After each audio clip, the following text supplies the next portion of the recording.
Bonjour Didier Proariol. Bonjour. Le MEDEF réclame depuis des années la suppression de 2 jours fériés en France. Le MEDEF dit que ça créerait des centaines de milliers d'emplois. Vous êtes d'accord ? Ce serait formidable de créer des emplois en supprimant des jours fériés ou même voire même quelques dimanches, pourquoi pas. Mais malheureusement, c'est pas une règle mathématique aussi simple. Oui, il y a beaucoup de jours fériés et le mois de mai est particulièrement compliqué selon les années. Cette année, c'est le cas pour faire du chiffre d'affaires. Tout simplement. L'INSEE n'est pas tout à fait d'accord avec les chiffres avancés alors par le MEDEF, j'y reviens. L'INSEE dit au mieux on gagnerait 0,2 points du produit intérieur brut. Est-ce que ça vaut vraiment le coup de supprimer des jours fériés alors ? Écoutez, la problématique, c'est que si vous prenez ce mois de mai, vous avez les entreprises ont des charges. Ces charges, elles ne changent pas. Les charges fixes, que ce soit vos loyers, vos amortissements, vos remboursements d'intérêts, vos salaires sont les mêmes. Si vous faites moins de chiffre d'affaires, vous faites moins de marge et forcément, ce mois de mai est pas un bon mois pour les entreprises dans tous les secteurs, commerce, services, industrie, artisanat. Donc, c'est mal réparti. Ça vaut plus pour une petite entreprise que pour une grande entreprise, ces jours fériés nombreux au mois de mai ? Écoutez, c'est plus compliqué pour une PME ? C'est toujours plus compliqué pour une TPE-PME de toute façon. Prenez le cas d'un artisan qui, lui, va avoir une commande.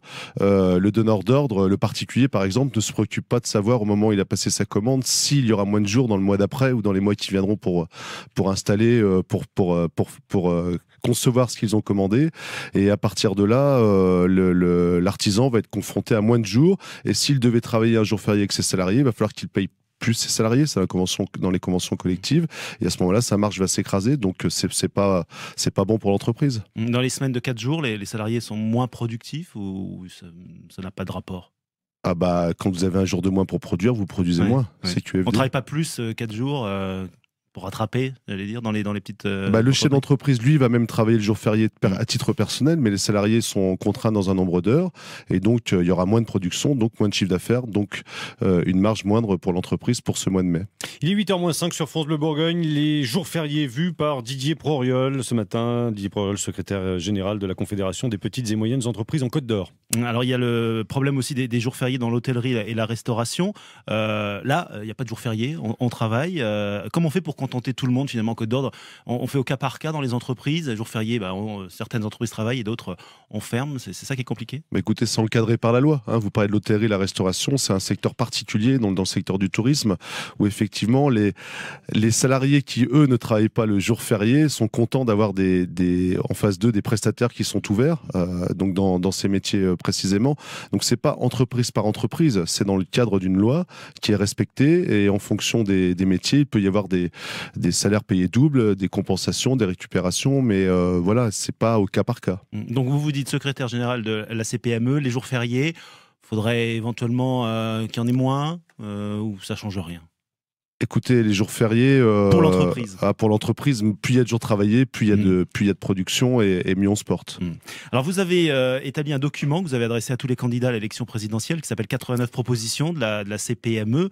Alors c'est vaste, ça va du droit fiscal au code du travail, aux responsabilités de l'entreprise. Qu'est-ce que vous espérez avec ce document ? D'abord, est-ce que vous avez des retours déjà des candidats à l'élection présidentielle ?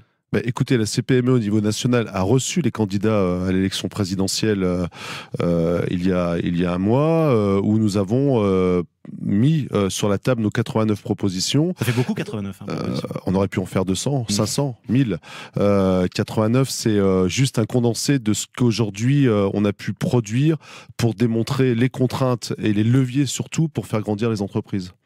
Les 30 dernières secondes, je vais vous demander de répondre à ces questions uniquement par oui ou par non. C'est le petit jeu, Didier Proariol. D'accord. Première question, est-ce qu'il faut supprimer 2 jours fériés au mois de mai ? Oui ou non ? Allez, oui. Oui.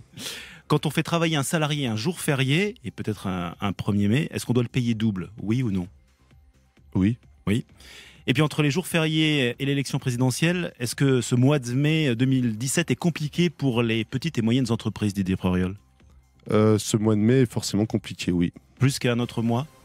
Toujours en élection.